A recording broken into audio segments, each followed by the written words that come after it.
Well, this fall I had the chance to do two of my favorite things. Take someone elk hunting, and my son wanted to go deer hunting. First up was the elk hunt. My wife's good friend Cindy drew a late season cow elk tag for the Black Hills of South Dakota. Our first step was to make sure her gun was sighted in and that she was shooting well, and she was dead on.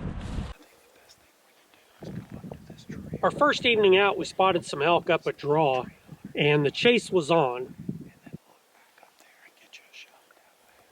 We covered some ground, but unfortunately sunset beat us to the punch.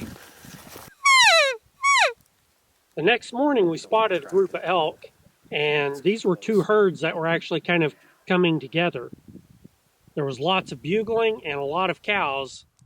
Unfortunately, the closest we had was a 370-yard shot, and Cindy just wasn't comfortable taking that early in the season.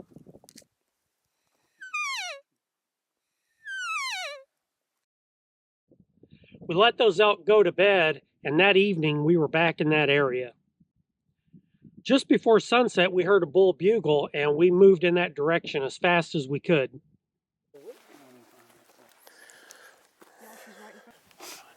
Thankfully, about 10 minutes before sunset, Cindy got a shot, and we had a cow down. Just go ahead and have your gun off your shoulder just in case.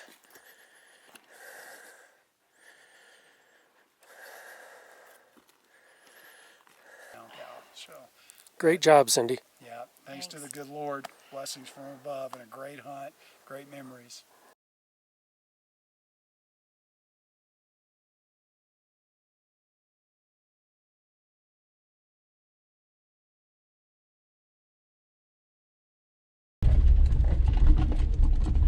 Well, tomorrow's the start of Oklahoma rifle deer season.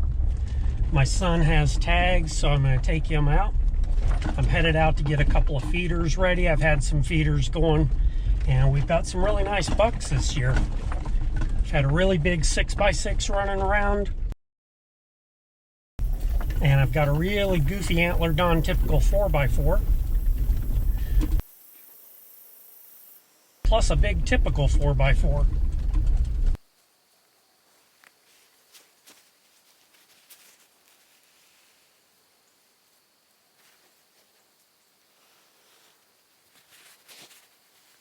This tree line feed that's persimmon flavored is a fantastic attractor. I've been using it out here for a few years and they just eat it up.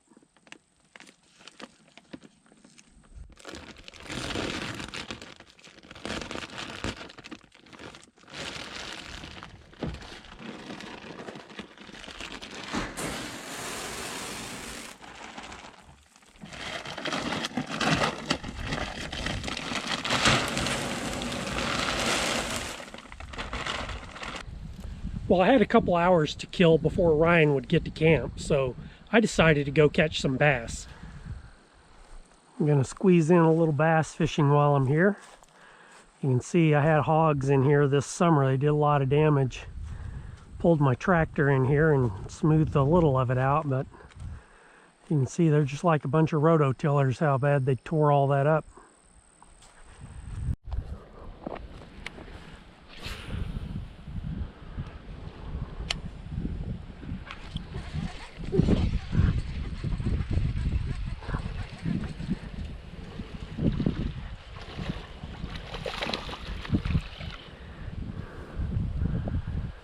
Nice start, nice little healthy bass. Little guy.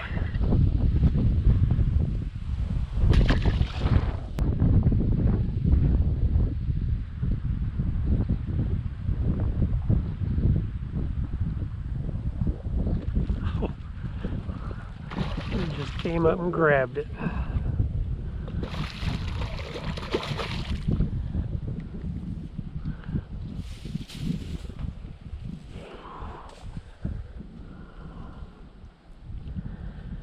That's a pretty fish. There we go. That's more like it.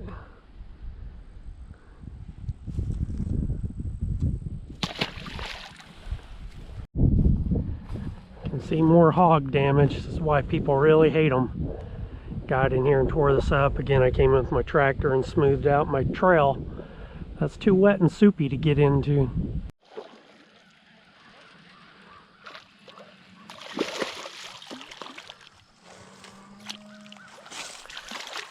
That's a pretty fish. Nice chunky monkey there.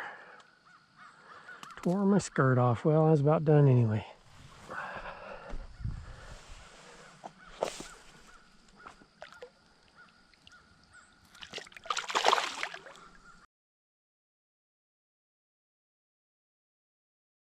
Well, it was opening day, but we didn't see much that first morning, just some does. So that evening we headed out for another hunt.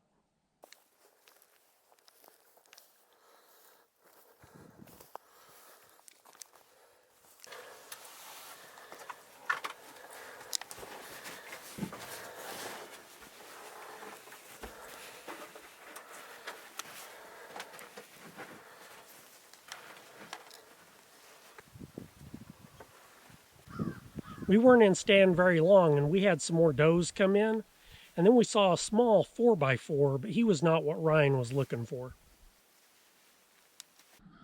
Just before sunset, Ryan spotted a nice buck in the tall grass. I had to slide the camera over and shoot through one of our side windows.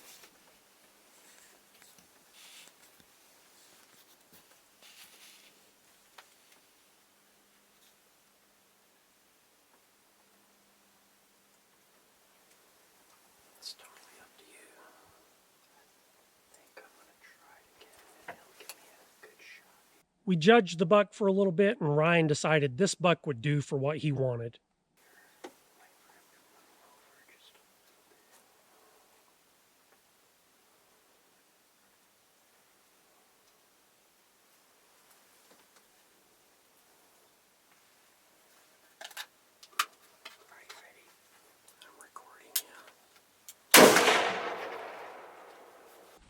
Well, Ryan made a great shot, and this deer didn't go 40 yards before he piled up.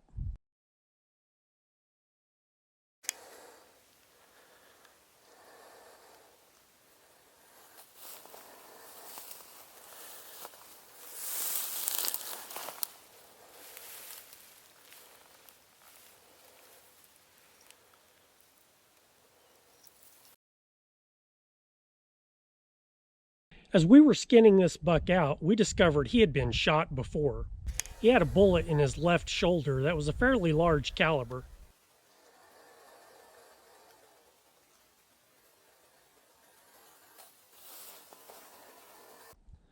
My guess would be somebody was using a subsonic round that expanded too quickly, and they hit the shoulder blade and the bullet just mushroomed out.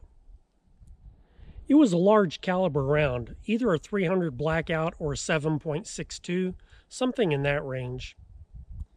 It's important when you're hunting big game, not only choose the right caliber, but you need to be using the right bullet for the job too. Well, it had been a few years since I'd been deer hunting with Ryan, but anytime one of your kids calls you up and says, "Hey, let's go deer hunting," I'm going to say yes. It was a blast, and he got a great buck for his man cave.